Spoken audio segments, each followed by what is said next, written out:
দাম্পত্য জীবন সুখময় করতে চাইলে 1 নম্বরে স্যাক্রিফাইস, 2 নম্বরে ঝগড়াকে আমরা কি বলে দিছি আজকে ভুলে গেছি, ঝগড়াকে কি বলবো নো।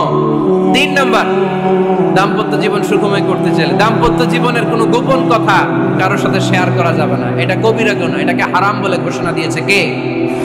এটাকে বিষ্ণু বলেছেন আযমুল আমানা। স্বামী স্ত্রীর মধ্যে যে অন্তরঙ্গ মুহূর্ত কাটে, এই মুহূর্তগুলোর কথা কারোর সাথে শেয়ার করা যাবে? নীলফামারীর যুবক ভাইরা চিল্লায় বলে এগুলো শেয়ার করা যাবে? বিষ্ণু বললেন খবরদার, এটা আযমুল আমানা।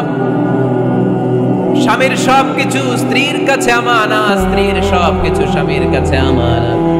আবার বিষ্ণু বলেছেন যারা স্বামী স্ত্রীর গোপন দাম্পত্য জীবনের কথা অন্যের কাছে শেয়ার করে দেয় তারা হলো আশারুন নাস, পৃথিবীর মধ্যে সবচাইতে নিকৃষ্ট মানুষ। এরা নিকৃষ্ট, এদের চাইতে নিকৃষ্ট আর কেউ হতে পারে না। উলাইকা কাল আনআম বাল হুম আদাল। এরা পশুর চাইতেও নিকৃষ্ট, যারা স্বামী স্ত্রীর প্রাইভেট কথা, পার্সোনাল কথা মানুষের কাছে বলে বেড়ায়। আসিবাউ হারাম, এই গোপনীয় সব কথাগুলোকে অন্যের কাছে প্রকাশ করা হারাম করেছে কে? চিল্লায় বলতে হবে কে? তাহলে খবরদার, নিজেদের দাম্পত্য জীবনের কোনো কিছু অন্যের সাথে শেয়ার করবে। আমাদের বোনরা অনেক সময় একসাথে বসলে পেটের কথা, পিঠের কথা সব বলে ফেলায়, আছে না নাই? না বোনেরা, সব শেয়ার করলেও আপনাদের দাম্পত্য জীবনের কোনো কথা কখনো কারোর সাথে শেয়ার করতে পারবেন না। 4 নম্বর ফর্মুলা হচ্ছে অহেতুক সন্দেহ পরিহার করতে হবে। অনেক স্ত্রী আছে স্বামীরা খালি সন্দেহ করে, আছে না নাই? নীলফামারীতে এই সমস্যা নাই, আছে? এই যে ভুক্তভোগী পাওয়া গেছে, আছে না নাই? খালি সন্দেহ করে, এই তুমি ওদিকে তাকাইলে কেন, ওই বেডের দিকে তাকাইলে কেন, এই তোমার মোবাইল দাও, কারে ফোন দিলা দেখি, এই ফেসবুকের পাসওয়ার্ড দাও দেখি কি করছে, দেখি মেসেঞ্জারে কার সাথে চ্যাটিং করছে, আছে না নাই? এই যে অহেতুক সন্দেহ আপনার ফ্যামিলিটারে জাহান্নামের টুকরা বানায় দিবে। আবার অনেক স্বামী আছে স্ত্রীকে খালি সন্দেহ করে, এদিকে তাকালে সন্দেহ করে, ওদিকে তাকালে সন্দেহ করে, বাসায় থাকলেও সন্দেহ, বাইরে গেলেও সন্দেহ, এরকম আছে না নাই? না, অহেতুক সন্দেহ এটা পরিহার করবেন। এই সন্দেহ খুব খারাপ জিনিস। আমি ব্যক্তিগতভাবে অনেক কেস এরকম হ্যান্ডেল করেছি। এসে বলে হুজুর খালি সন্দেহ করে, এটা একটা রোগ। এটা কি? আপনার ফ্যামিলিটারে শেষ করে দেয়। এজন্য অহেতুক সন্দেহ পরিহার করবেন। হ্যাঁ, সত্যি যদি পরকীয়ার কোনো ঘটনা ঘটে থাকে ওটা নিয়ে বসেন, ফেস টু ফেস কথা বলেন, ফ্যামিলি মিটিং করেন, সরাসরি সেটেল করার চেষ্টা করেন। কিন্তু অহেতুক সন্দেহ একটা রোগ। এই রোগ থেকে আল্লাহ তুমি দাম্পত্য জীবনকে বাঁচাও। আমরা আওয়াজ করে পড়বো আমিন। 5 নাম্বার, স্বামী স্ত্রী একে অপরকে আল্লাহর বিধান স্মরণ করায় দিবে। স্বামী যদি ফজরের সময় ঘুমায় থাকে, স্ত্রীর ডেকে দেওয়ার দরকার আছে না নাই? আবার স্ত্রী যদি ঘুমায় থাকে, স্বামীর ডেকে দেওয়ার দরকার আছে না নাই? কোন স্বামী যাবে জান্নাতে, তার স্ত্রী যাবে জাহান্নামে। আবার স্ত্রী হবে জান্নাতি, স্বামী যাবে জাহান্নামে। এরকম আমরা চাই নাকি? আমরা যখন জান্নাতে যাব, আমার স্ত্রীর হাত ধরে একসাথে জান্নাতে ঢুকতে চাই, ঠিক কি না? আবার আমার স্ত্রী যখন জান্নাতে যাবে, সে একা ঢুকতে পছন্দ করবে? এজন্য আমরা দুনিয়াতে যেমনি এক ছাদের নিচে, এক জায়গায়, এক বাড়িতে, জান্নাতেও আমরা এক বাড়িতে থাকতে চাই। আওয়াজ করে বলতে হবে ঠিক কি না? এজন্য গবেষকরা বলেছে স্বামী স্ত্রীর ভালোবাসাটাকে তারা বলে লাভ পিরামিড। কি পিরামিড? লাভ পিরামিড। এই ত্রিভুজ আকৃতি। কি রে ভাই? আচ্ছা, লাভ পিরামিড, ত্রিভুজ আকৃতি, ট্রায়াঙ্গেল। আপনারা ত্রিভুজ চিনেন? কথা কয় না। ত্রিভুজের কয় কোণা? কয় কোণা? 3 কোণা। এই যে এরকম, তাই না? এজন্য স্বামী স্ত্রীর ভালোবাসাটাকে বলে লাভ পিরামিড। উপরের সমুচার মতো না? উপরে থাকে আল্লাহ, আর ডানে স্বামী, পায়ে স্ত্রী। এই 2 কোণায় স্বামী স্ত্রী, আর উপরের কোণায় আল্লাহ। স্বামী স্ত্রী যদি আল্লাহর আনুগত্যের দিকে যেতে চায়, যতই তারা the couple come to Allah, they come closer to each other। তারা যদি আল্লাহর কাছাকাছি যায়, তারা নিজেরাও কাছাকাছি হবে, ঠিক কি না? তারা আল্লাহর কাছে যেতে যেতে যেতে যেতে আল্লাহর ইবাদতে যদি একেবারে আল্লাহর কাছে চলে যায়, তারা নিজেরাও কাছাকাছি চলে যায়, ঠিক কি না? আর তারা আল্লাহর আনুগত্য থেকে যত দূরে সরে, তারা নিজেরাও নিজেদের থেকে তত দূরে সরে পড়ে। চিল্লায় বলেন ঠিক কি না? লাভ পিরামিড এটা। এজন্য the closer the couple comes to Allah, the closer the couple comes to each other, কাপল স্বামী স্ত্রী আল্লাহর ভালোবাসা নিজের মধ্যে যত গাঢ় করবে, আল্লাহর আনুগত্য যত বেশি করবে, আল্লাহর ইবাদত যত করবে, নিজেরাও তত কাছাকাছি আসবে। আর আল্লাহরে যত ভুলবে, নিজেদের মধ্যে বড় বড় ফারাক করে দিবে কে?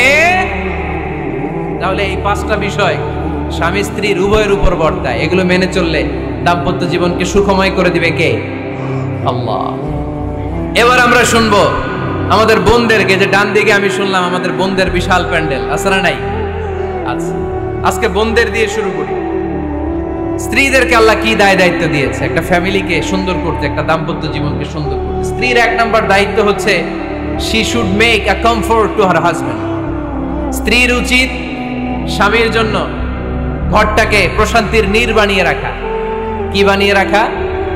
প্রশান্তির নীড়। স্ত্রী হওয়া উচিত এমন যাকে দেখলে স্বামীর চোখ জুড়ায়, স্বামীর প্রাণ জুড়িয়ে যায়, স্বামীর হৃদয়টা ঠান্ডা হয়ে যায়, ঠিক কিনা? আর স্ত্রীর দিকে তাকালে যদি মেজাজ গরম হয়ে যায়, মেজাজ খিটখিটে হয়ে যায়, ঝামেলা আছে না নাই? ঝামেলা আছে।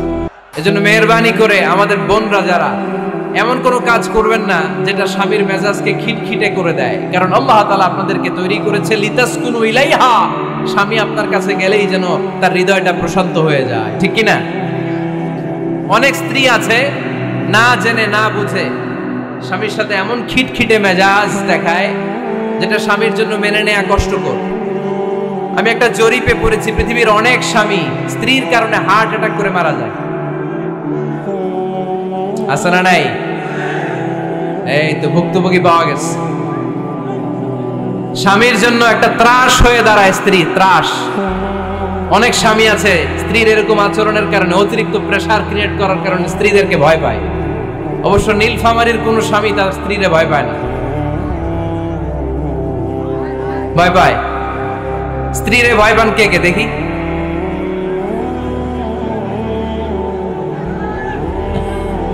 ভয় পান আপনারা? ভয় পান? হ্যাঁ, এক অফিসের বড় সাহেব তার স্ত্রীরে খুব ভয় পায়, প্রচন্ড ভয় পায়। তো সে মনে মনে ভাবলো, দেখি আমার অফিসের যারা স্টাফ আছে, ম্যানেজাররা আছে, এরা কতটুকু ভয় পায়, এরা ভয় পায় কিনা।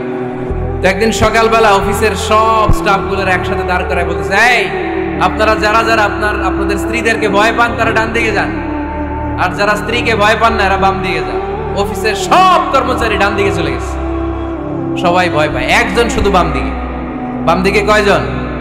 ভয় পায় না। আর যারা ভয় পায় এরা ডান দিকে, ডান দিকে সবাই। তো বড় সাহেব ভাবছে, আলহামদুলিল্লাহ আমার অফিসে একজন হইলেও বীর পুরুষ আছে। তো বীর পুরুষের কাছে যেয়ে বলে, ঘটনা কি, আপনি মোটেও ভয় পান না? স্যার, প্রতিদিন অফিস করার জন্য যখন ঘর থেকে বের হয় আমার বউ আমারে বলে দেয়, খবরদার সবাই যে দিকে যায় তুমি কিন্তু ওই দিকে যাইবা না, সবাই যেদিকে যায় তুমি ওইদিকে গেলে খবর আছে। বড় সাহেবকে খবরদার, এটা তো আরো ডরায়, ঠিক কিনা? এজন্য বোনদেরকে বলবো, লিতাসকুনু ইলাইহা, এমন ভাবে আপনি আপনার স্বামীর সামনে নিজেকে প্রেজেন্ট করেন যাকে আপনাকে দেখলে আপনার স্বামীর চোখ জুড়িয়ে যায়, হৃদয়টা প্রশান্ত হয়ে যায়, আপনাকে দেখলেই আপনাকে ভালোবাসতে মনে চায়, ঠিক কিনা? এজন্য রব্বুল আলামিন বলেন, আমি নারীদেরকে তৈরি করেছি লিতাসকুনু ইলাইহা, যেন পুরুষেরা স্ত্রীদের সংস্পর্শ যখন পায় পুরুষদের হৃদয়টারে প্রশান্ত করে দেয় কে? রব্বুল আলামিন বলেছেন, খাদিজার জন্য জান্নাতে আমি এমন একটা ঘর বানিয়েছি যেই ঘরের মধ্যে কোনো বিশৃঙ্খলা নাই।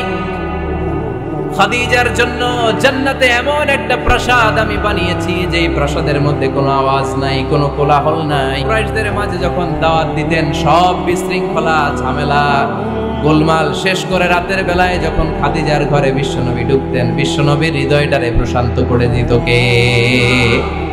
আম্মাজান খাদিজা বিশ্বনবী সাল্লাল্লাহু আলাইহি ওয়াসাল্লামের জন্য এমন ঘর উপহার দিয়েছেন যেই ঘরে বিশ্বনবী আসলে বিশ্বনবীর হৃদয়টা ঠান্ডা হয়ে যেত।